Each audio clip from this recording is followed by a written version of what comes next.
Kechi Hila Anchimaka. I love you, Mother Earth. Speaking as a truth-seeking Aboriginal Indigenous Amaru companion mother and father, even grands, they have an abundance of life experience in love, happiness, challenging situations. Knowing who we are, mentally, spiritually, psychologically, and physically, not who and what someone externally defines or says that we are. We offer what is working for ourselves and our clan, only as suggestions in finding solutions and to strengthen our willpower to accomplish. These suggestions that we offer have awarded us with peace of mind while moving on our path to total awareness, self-sufficiency and independence in all areas of our lives to be free like we were, and abundantly greater, before the European Moorish and Albion's bloody colonization. We naturally provided for ourselves, our clans, bands, and tribes by having free access to water, energy, food, and shelter, and when we provide these necessities of life again without having dependence on foreign structures outside of ourselves, like authoritarian government fictions as artificial parents, like grocery stores, dependent on foreign Federal Reserve notes, constitutions, treaties, untrustworthy trusts, cryptocurrency, religious dictates, etc. Once ridding these symptoms of the colonialism cancer, then we are truly free. We, the Aboriginal Indigenous of this land, are all witnesses to the transformation and social change from the now imperialistic, materialistic, Moorish and Albion European taxing empire matrix world civilizers that is occurring right now to our old, natural indigenous way of greater possibilities, and all of us are being adversely affected, one way or another, some more or less than others. While not wanting to participate in the colonial empire matrix anymore, we must become stronger than we've ever been before to maintain our mental, spiritual, psychological, and physical health in order to reflect on how we are going to expand our indigenous ways in meeting basic necessities, where we take care of our own children, elders, and be totally free, because access to many amenities in the collapsing colonial matrix is being denied right now when one does not agree and comply under some condition, like denied work, health treatment, internet access, shopping, etc., which may be life-threatening, and are becoming under the control or dominion of another, be it Moorish or Albion hybrids. Brothers and sisters, listen good. All things that have a beginning have endings, such as empires.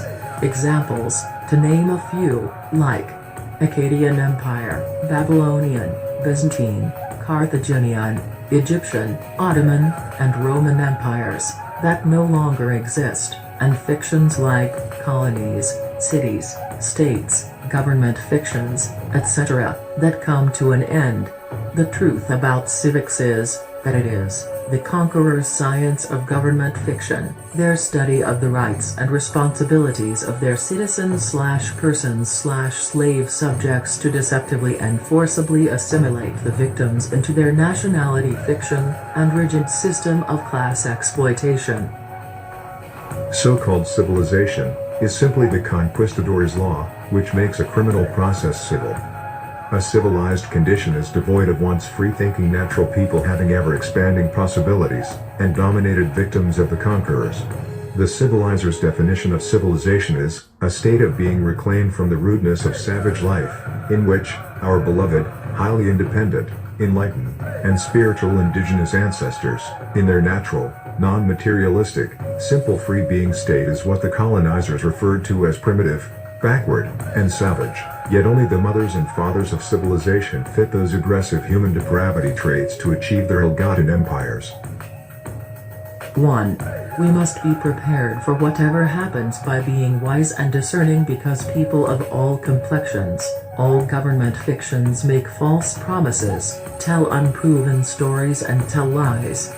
Our brother Black Hawk wrote, quote, "How smooth must be the language of the whites, when they can make right look like wrong, and wrong look right." End quote. Whites meaning the status in the colonial nationality matrix, so it does not matter the skin complexion. The science of social engineering is meticide, which is the systematic effort to undermine and destroy the people's values and beliefs. as by the use of prolonged interrogation, drugs, torture, etc., through so-called education, fear, media false flags, propaganda, epidemics/pandemics in their public laboratories, religion, technology, etc., such as the American Institute of Social Services, the mental institutes, and the Institutes of American Law to induce radically different ideas in the minds of the masses. Listen good. Please discern all these so-called institutes for American such and such and such. 2. Our clans can jointly buy Maki-Utapi land, Indigenous Lakota language translated as miles of land in rural or countryside areas until our efforts have our land returned to us. We then live our own cultures freely and teach our own children. 3. We must become able to use self-defense to end violence and oppression against us when becoming independent. 4.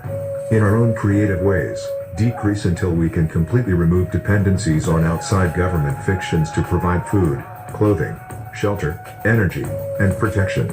We accomplish this self-sufficiency in the best way possible, in accord with our own various situations, circumstances, and assistance of other Aboriginal Indigenous clans. 5. We can decrease until we can completely remove dependencies on unneeded matrix luxuries, and still live comfortably. 6.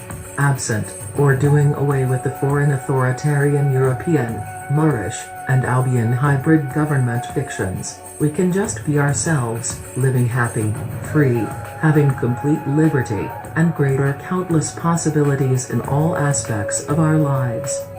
7. Finally, there is nothing no greater than knowing yourself and being yourself.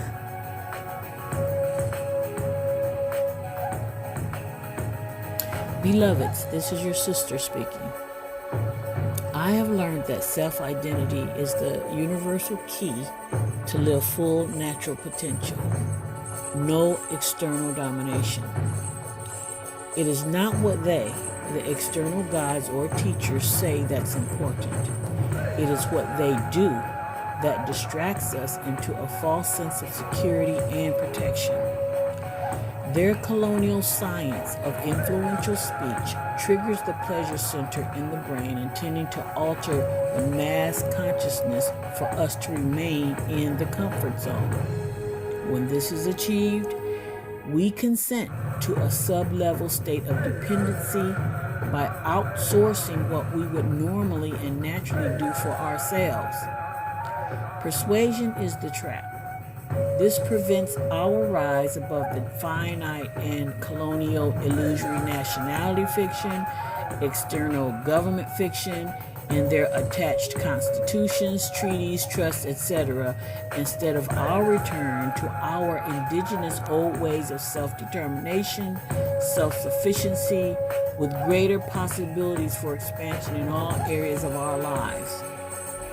Just look around. The solution is that we retake responsibility in our own hands, not the colonial nationality fiction that maintains the same promised dream world.